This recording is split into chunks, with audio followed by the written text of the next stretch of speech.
Well, good morning, everybody, and welcome once again to Local Church. So glad that you are all here. My name is Michael, and it is an honor to be here with you, as always. For the last couple of years, Emily and I have been watching a TV show on Apple TV called Ted Lasso. Any Ted Lasso fans in the room? Okay, well, let me just give you my brief. Okay, we got a couple. Good.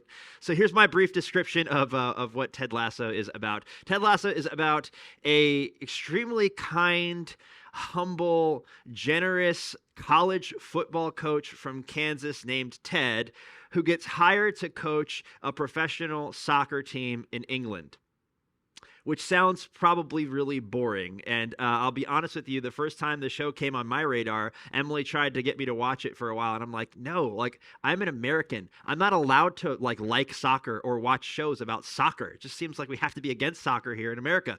But the show actually has very little to do with soccer. And if you're a fan of binge watching TV, you know, the series just ended a couple of months ago. So you could watch the whole thing if you wanted to watch it all in one shot. And this doesn't really give much away, but it relates to the message today. So I need to tell you that in the final season of Ted Lasso, a journalist decides to spend all of his time with the team and observe the team. So he's there. You see shots of him sitting there kind of in the corner of the locker room observing. He's there at all of their practices and all of their matches. He's there observing all the drama and the ins and outs of what is going on, the dynamics between the players and the coaches. You know, he's there for all of the victories and the celebrations and all of the losses as well. And by the end of the season, he writes a book about what he experiences called The Richmond Way, because the soccer team's name was Richmond. It's the unbelievable season of a Premier League underdog. Now, the reason why I'm telling you this is because every now and then I like to take a break from our regularly scheduled programming here at Local Church just to talk about us, to talk about who we are and why we exist. I mean, what Local Church is all about. And I just got to thinking as I was watching the final season of Ted Lasso, what if a journalist decided to spend a year here at Local Church, just observing, just watching? And what if they wrote a book? Maybe it would be called The Local Church Way. What if they wrote a book about their experience here? What would be in a book like that? And as I got to thinking about that, I sincerely hoped that if somebody were to write a book about Local Church, that somewhere in the conclusion, they would conclude that Local Church really is a church that is sold out for its mission and vision, and that we truly embody everything that we say we value. My hope would be that the conclusion would be that Local Church is just sold out completely for our mission and our vision, and we truly embody everything that we say we value. Now, this is why it's so important every now and then to have times like this, where we actually talk about this stuff. Because isn't it true that it's kind of hard to be sold out for a mission and a vision and embody values that you may not even know exist? So today, I just want to spend some time talking about these things. So if it's your first time here, I'm so glad that you are here. You couldn't have picked a better Sunday, because we're just going to lay it all out there and tell you this is what we're all about. So let's start just by talking a little bit about mission and vision. If you're a leader here or a business owner, you probably know the importance of mission and vision. You may even know that there's several different ways to define these things. So at Local Church, we just define mission as like purpose. It's like why we exist. And we define vision as our preferred picture of the future. So if we are accomplishing our purpose, if we're moving in that direction, well, what will that look like for us a year from now, 2 years from now, 5 years from now, 10 years from now? So our mission or our purpose or the reason why we exist is simple. We're here to inspire Long Islanders to follow Jesus. Everything that we do is in an effort to accomplish this mission, because we just think that everybody follows something. But following Jesus will make your life better, and it will make you better at life. And our vision or our preferred picture of the future is to be a church that unchurched people love. And what we mean by unchurched is that's just our concise way of saying people who don't really like church, people who had a bad experience at church, people who walked away from church. It's our hope that anytime people like that encounter Local Church, whether it's here on a Sunday morning or it's in one of our community events, or if they just encounter some of you, those of you who call local church your home, if they encounter you in the community, anytime that somebody who's unchurched encounters local church, it's our hope that they will walk away from that encounter thinking to themselves, I loved that. I may not believe what they believe. I may not understand, all this Jesus stuff, but I am sure glad that they're here. I'm glad that they're in this community because our community is better off because of it. That's our vision. That's our hope for the future. But we don't just have a mission and a vision.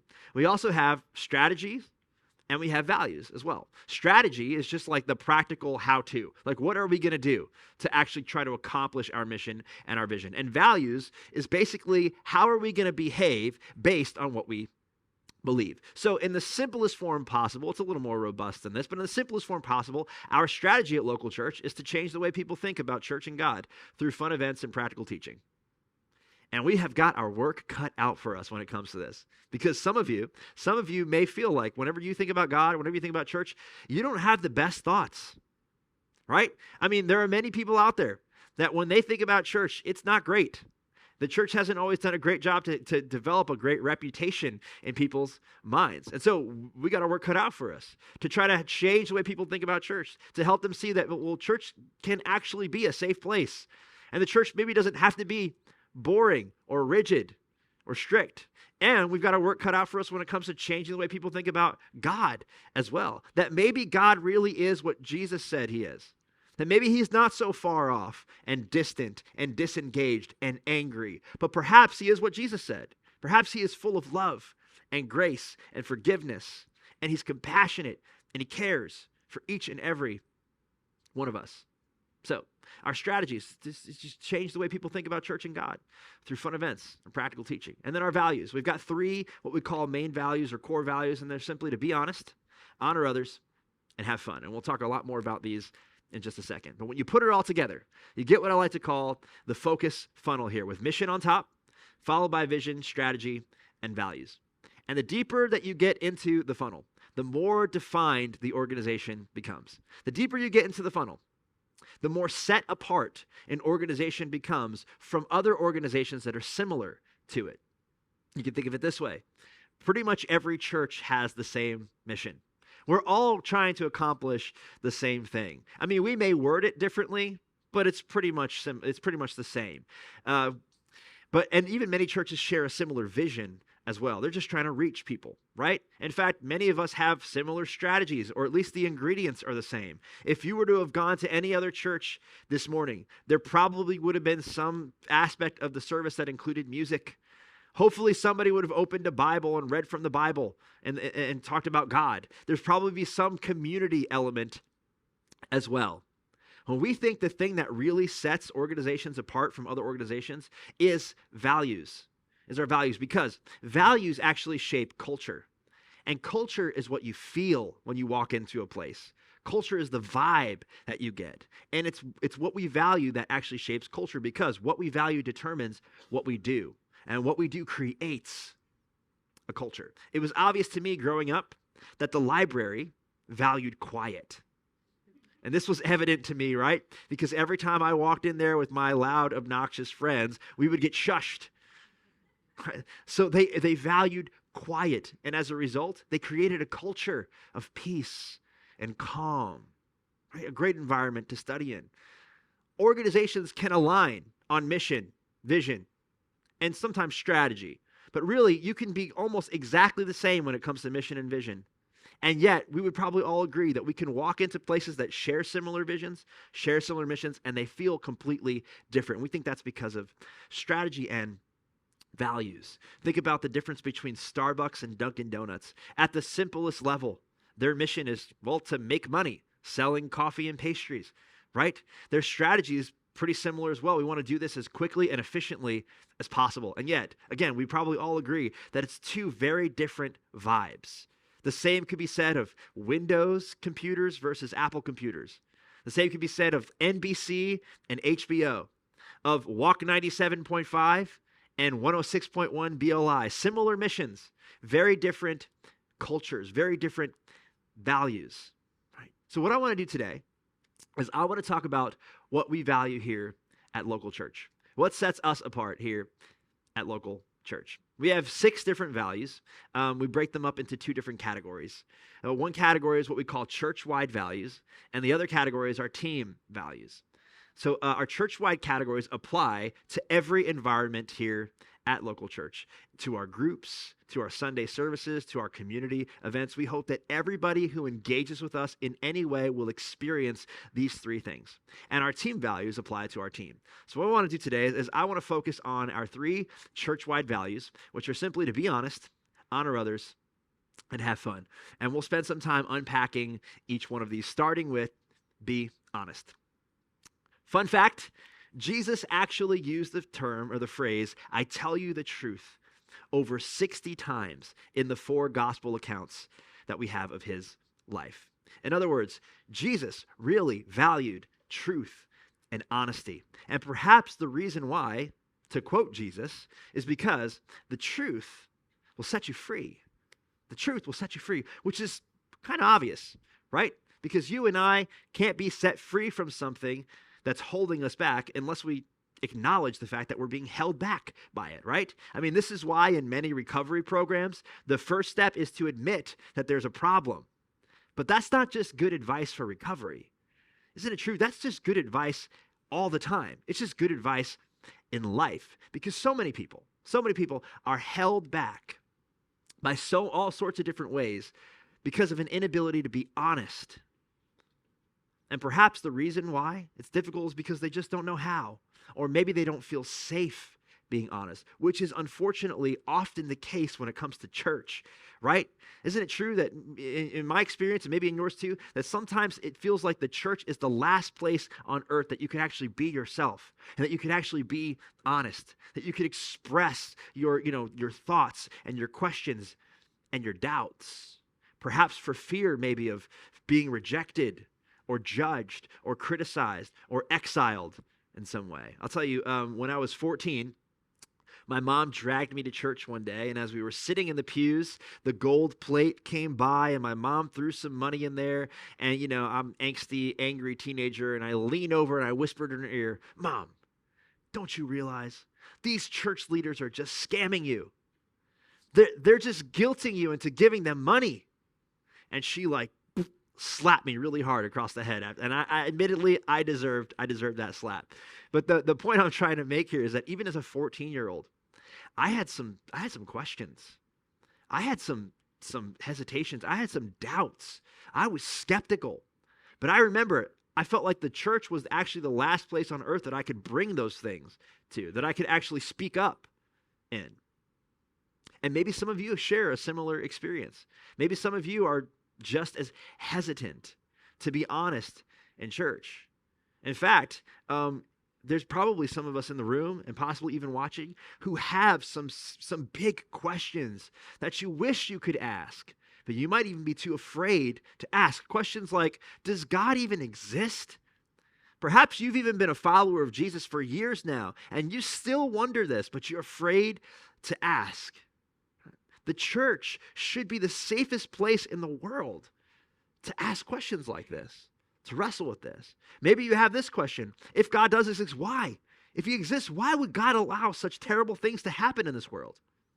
In my world, the church should be the safest place on the planet for you to wrestle with these thoughts, for you to wrestle with these doubts, for you to wrestle with these questions. Maybe you've been wondering, how do we know? How do we know that the Bible isn't just some made-up book? I mean, we open it every week. How do we know it's not just some made-up book used to manipulate weak, desperate, and small-minded people? How do we know? This is a great question. You should be able to ask questions like this in your church. Several years ago, I was working full-time at a church as the music guy. I was just in charge of all things music and production. And I was wrestling with this question. I was wondering, man, is the Bible true? Is it reliable? And I remember feeling just afraid to actually ask that question because I was afraid that my leaders didn't do anything to make me think this way. I was just in my own head. I was afraid to bring this question up because I thought that my leaders would maybe think I wasn't taking my faith seriously. But I'm so glad that I developed the courage to actually start searching for answers, to actually start asking these questions, to actually be honest, because it wasn't until I was honest and I asked these questions that my faith actually began to grow. Because that's just how it works. Questions and doubts, they are a necessary part of our faith. You need to have these questions. You need to wrestle with these doubts in order for your faith to grow. We all have to be honest with ourselves, with others, and with God, because the truth is what will set you free. Now, if you're wondering what Jesus thinks about all this, I want to tell you just a quick story. 3 days after Jesus was brutally beaten and executed by crucifixion and then laid in a tomb, 3 days later, he came back to life. And when he did, he texted all of his closest followers and told them to meet him at the mountain in Galilee. I don't know if he texted them, but he sent word.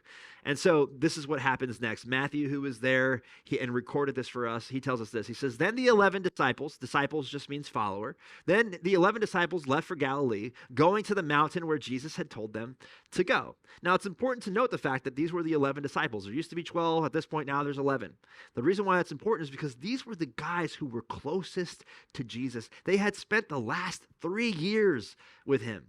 I mean, they ate with him. They traveled with him. They knew his mama. I mean, they made like TikTok dance videos with him. I don't know. They were just his friends, and they were closest friends. So just, I want you to pay attention. It's so easy to kind of like read this really quickly, but I want this to sink in for you, what we're about to read next. Because listen to what these 11 men did. When they saw him, they worshiped him. That makes sense. They ascribed worth to him. They ascribed value. They paid full attention to him. Of course, the last time they saw him, he was dead, and now he's alive again. Makes sense. But, don't miss this part, but some of them doubted. Just say that word with me out loud. Some of them doubted. Even after all they had seen, after all they had experienced, they were face to face with Jesus after he came back to life. And some of them doubted. Have you ever been afraid to doubt? Have you ever been afraid to be honest in church? You should know. Jesus' closest followers, literally after they witnessed the most amazing miracle in all of mankind and all of history, they doubted. Oswald Chambers once said this: doubt is not always a sign that a man is wrong. It may be a sign that he is thinking. You should be allowed to be intellectually honest in your church. To be honest with your thoughts, with your questions, with your doubts, with your hesitations, with your skepticisms. The church should be the safest place in the world for you to wrestle with those things. And I think less people would walk away from faith if they felt more safe in their church to wrestle with their questions, to be honest. Here's what happens next.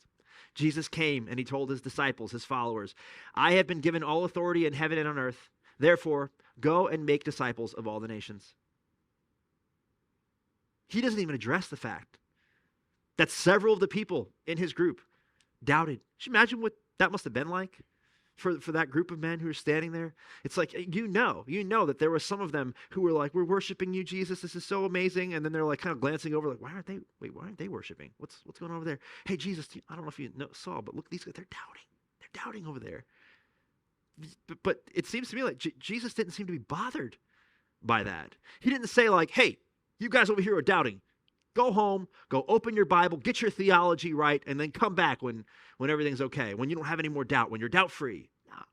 Instead, Jesus looks at them all, and he gives them all the same marching orders. The worshipers, the doubters, don't matter. This is what I want you to do next. I want you to go make more followers, which, by the way, this is referred to as the Great Commission. This is where every church gets its mission from. We're all here to make disciples of all the nations, to make more Jesus followers. And it seems to me that Jesus didn't mind if you got a little doubt. He doesn't mind if you're wrestling with some stuff. He would say, go do this anyway, right? He would say to you and to me, I know you got doubt. That's part of faith. Go inspire Long Islanders to follow Jesus anyway. Be honest with everything that's going on inside, all the questions that you have. with yourself, with others, and with God, because the truth is what will set you free. So let me ask you a quick question. Is there anything? Is there anything in your life? It doesn't have to be church related or God related. Anything in your life that you're not being honest about, either to yourself, to others, or to God? And what would it look like for you to open up?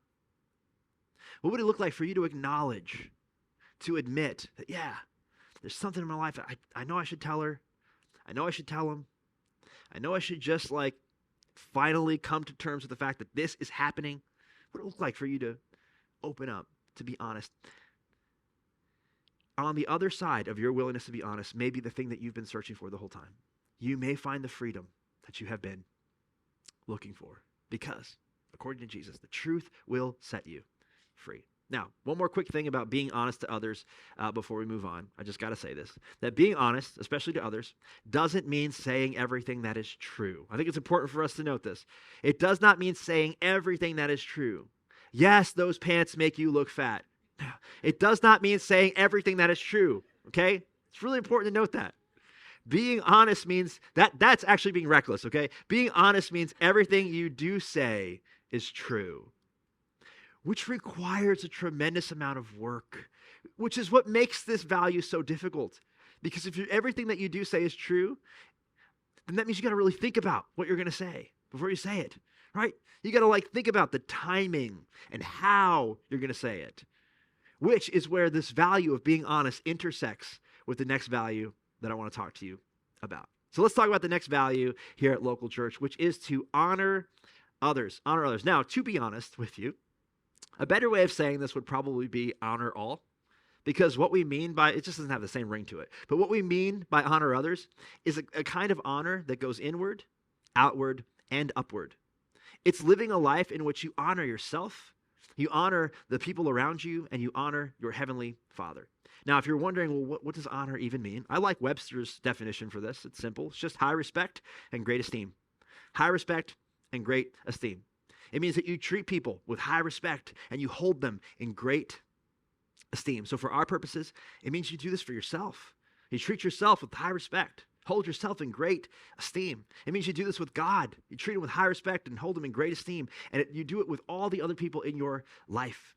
Your parents, your children, your sisters, your brothers, your cousins, your neighbors, your coworkers, telemarketers.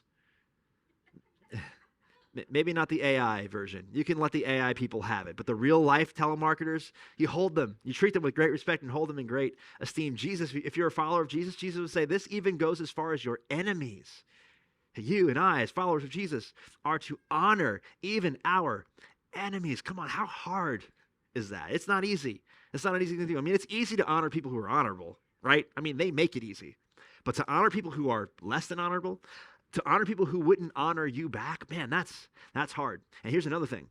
It's incredibly difficult to honor people that you and I have been conditioned to believe are less than honorable, right? Either intentionally or unintentionally. If we've got people in our life or types of people that we've just been told or we've just been led to believe are less than, worthy of being held in great esteem or treated with high respect, it can be difficult to actually live this value out. And I think Jesus knew this. And I think it's why one day he did something quite surprising. One day he was traveling with his followers and he was going up to Galilee. And there was basically two common routes that you could take to get to Galilee. You could either do what was normally done in that day, and you can travel around the region of Samaria, or you could go through it. Now, most Jewish people would travel around the region of Samaria because the Jews hated the Samaritans, and the Samaritans hated the Jews. I mean, and this hatred ran so deep that literally Jews would go out of their way just to not step foot in Samaritan soil. They didn't want to dirty their shoes with that gross soil. I mean, that's how much they hated each other. So they would go out of their way to go around. But on this particular day, Jesus was driving and he decided, we're going through Samaria. In fact, John, who was there, who was traveling with them and who recorded this for us, he says it this way. He said he had to, talking about Jesus, he had to go through Samaria on the way, which would have been so embarrassing for his followers. They would have been mortified to have to step foot in this region because they had been conditioned their whole life to believe that Samaritans are less than honorable.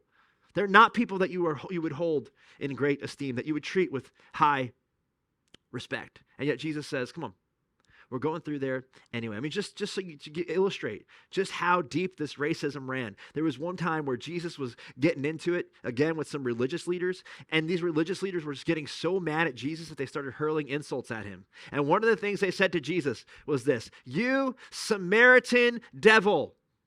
It wasn't good enough for them to just call Jesus a devil. They had to add Samaritan to it. It's like, Jesus, you aren't even worthy to be like a Jerusalem devil. Like, our Jerusalem devils are like angels compared to those Samaritan devils. I mean, this is how much they hated Samaritans. And yet John, despite all this, John tells us that Jesus, he had to go through Samaria on the way.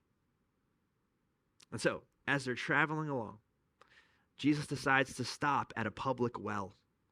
And while he does, Jesus sits down to take a break. And his followers, all the guys that are with him, they decide to go into town to do some shopping. So Jesus is left alone at this well until eventually a Samaritan woman approaches with a bucket to get some water. And as she gets closer and closer, Jesus begins to engage her in conversation until eventually he asks her if she would get him a drink of water. And her surprise, knowing what we know, her response, knowing what we know, is understandable. This is what happens. The woman was surprised. For Jews refused to have anything to do with Samaritans. She said to Jesus, "You are a Jew, and I am a Samaritan woman. Why are you asking me for a drink?" In other words, we're not supposed to get along. You're supposed to hate me. And like, I'm not just a Samaritan, like a general Samaritan that you hate. I'm actually a Samaritan woman. I'm like the lowest of the low on the totem pole in our society. You aren't supposed to be even talking to me. But Jesus replied, "If you only knew the gift God has for you and who you are speaking to, you would ask me and I would give you living water." Translation: you may be a Samaritan woman, but you are valuable to God. Even when you're ignored by everybody else, even when you have been rejected by everyone else, even when you have been despised by everyone else because of who you are, because of your story, because of the baggage that you carry with you. And believe me, this woman had some baggage. The implication here is that even when everybody else ignores you or rejects you, God honors even when no one else does. Jesus went out of his way to visit this Samaritan woman. He risked embarrassment. He risked his own reputation to show her just how valuable she is, to offer her a gift. And by the way, you should know, he would do the same for you and for me. If Jesus is correct, even on our worst day, when we're feeling unworthy, days where you're just feeling riddled with shame, where you're feeling inadequate, when you're feeling unlovable, did you know, if Jesus is correct, that even on those days when God sees you, he sees you as a masterpiece. He sees you as his beloved son, his beloved daughter. He sees you as valuable, as worthy to send his son to die for. He honors you. This is why this value is so important to us. Because if we're going to follow Jesus, that means we're going to have to begin to see like Jesus, to see other people the way Jesus saw other people. And when that happens, honor is what happens naturally, because honor is what happens when you see someone the way God sees them. Made in his likeness, his masterpiece, his children, the one he sent his son to die for. Now, I'm embarrassed to say this, but we value being honest, so I will say it to you. I was in the 7th grade when 9/11 happened, and there was a season in my life where I associated Muslim with terrorist. I associated Muslim people with terrorists.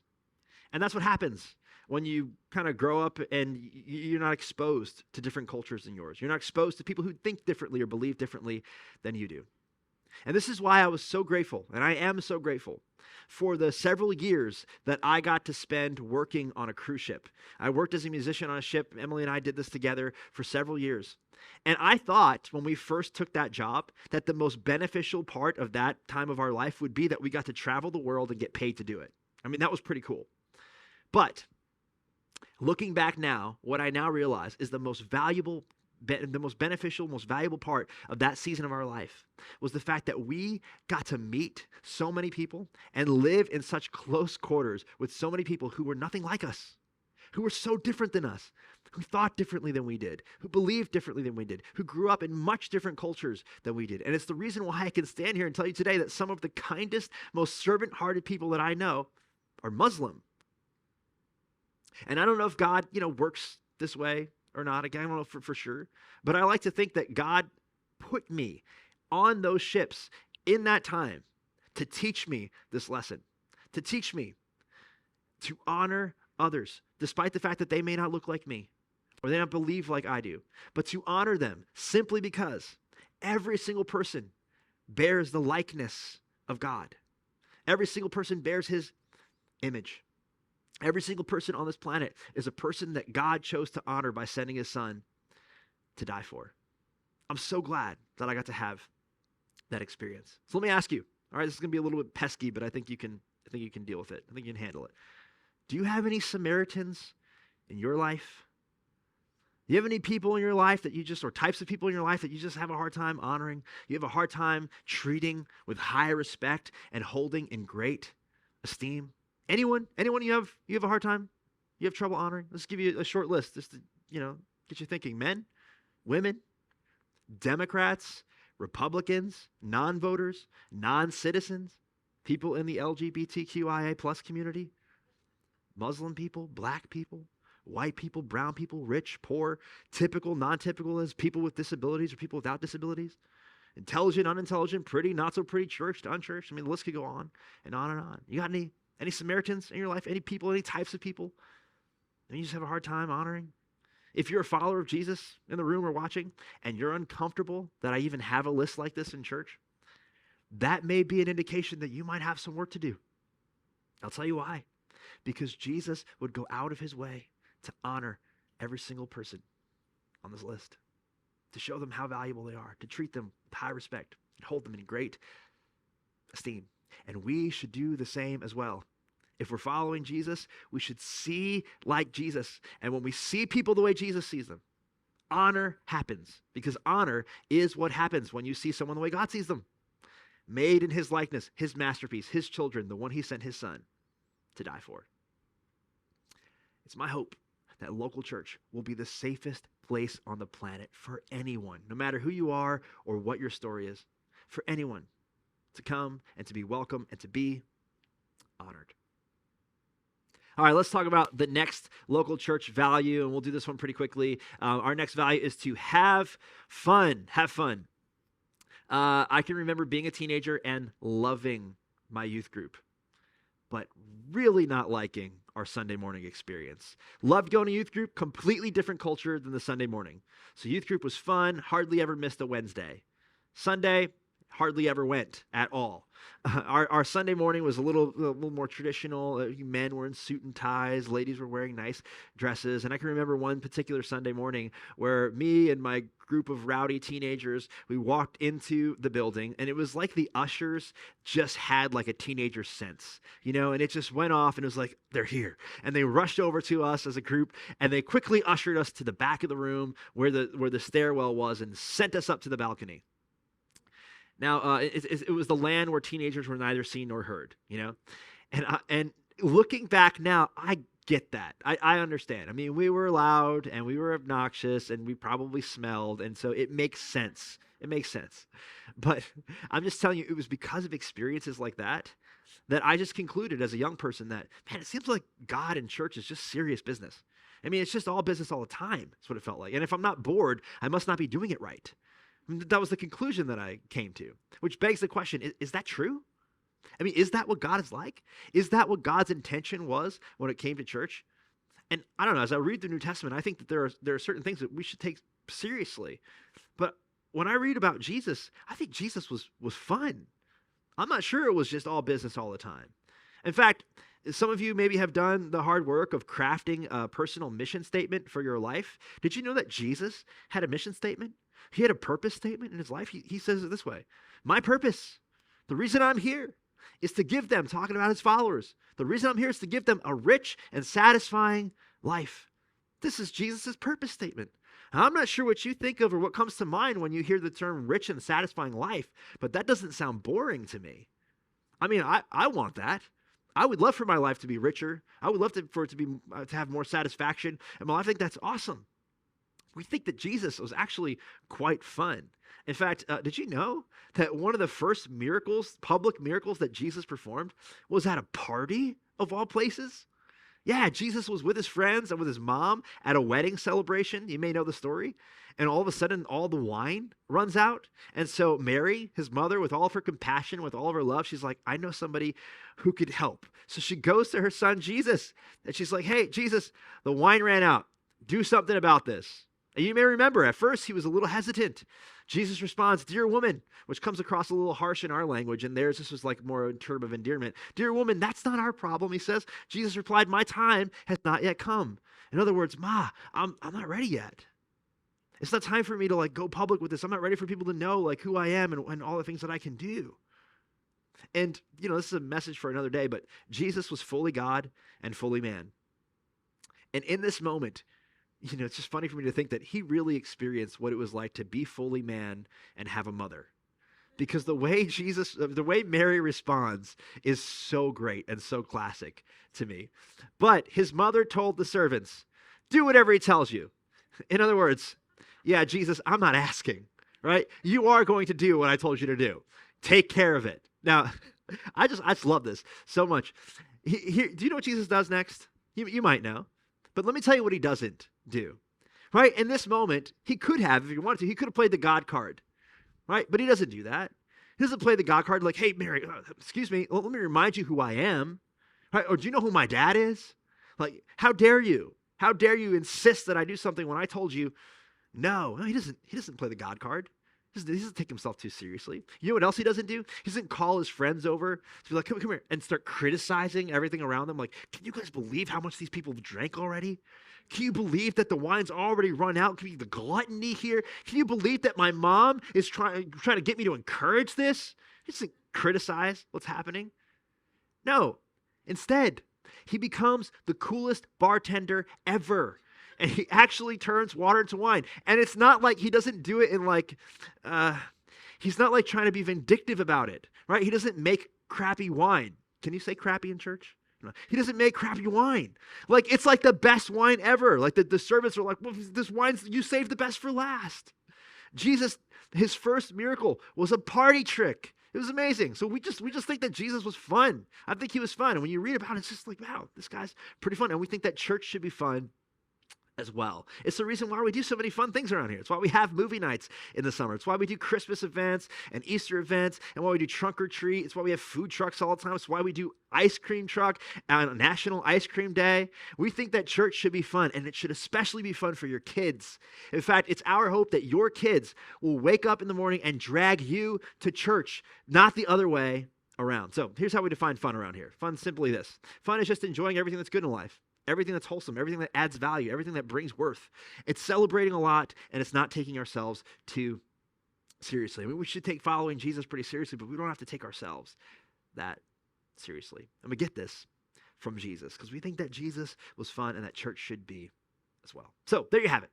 Our 3 church-wide values, which are to be honest, honor others, and have fun. If a journalist were to come and spend a year here with us, observing, and if they were to write a book, perhaps it would be called The Local Church Way, and maybe it would look like this. It's my hope that in the conclusion of this book, okay, they would probably write it better than I could, but it's my hope that their conclusion would be something like this. Local church is sold out for their mission, vision, and strategy, and they completely embody everything they say they value.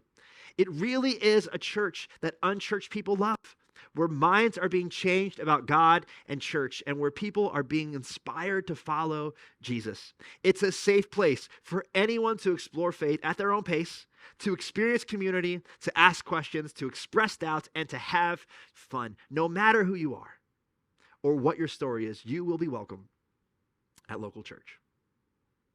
And I just want to take a minute to say thank you.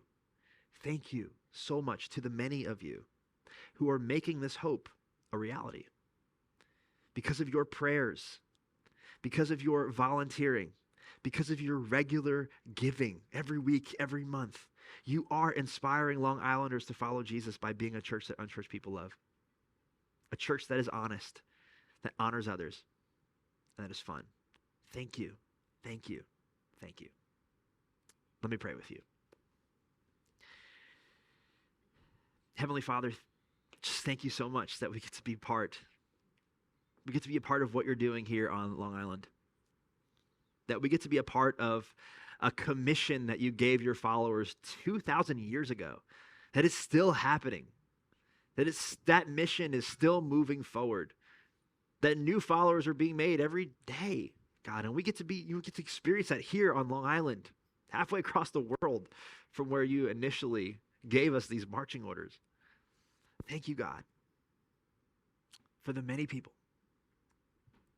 who give so much to make this possible, to create a culture that really is safe to be honest, that really does honor others, and it really is fun. I pray, God, as we continue forward, that you would just continue to reach more and more people, inspiring them to follow you, because following Jesus really makes life better, and it makes us better at life. We pray that all along the way, you would be honored. I don't know exactly what comes to mind as we think about some of these things this morning, but I pray you would give us the wisdom to know what to do next, all of us individually. What do we do next with this information?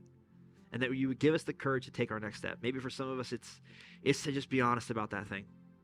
It's to just be honest with ourselves about it, or to be honest with others, or to bring it to you and be honest with you about it. Maybe it's to ask that question, to express that doubt, to take that chance. Maybe for us, it's like we got some work to do. Like there are some people in our life that we know we should apologize. We know we should talk to. We know we should initiate reconciliation, whatever it might be, but we're just having a hard time to it. God, maybe you just give us the wisdom to know how to honor in that situation and the courage to do it. And as always, again, God, pray that you would be honored through it, through our willingness to choose to follow you. And I pray this in Jesus' name.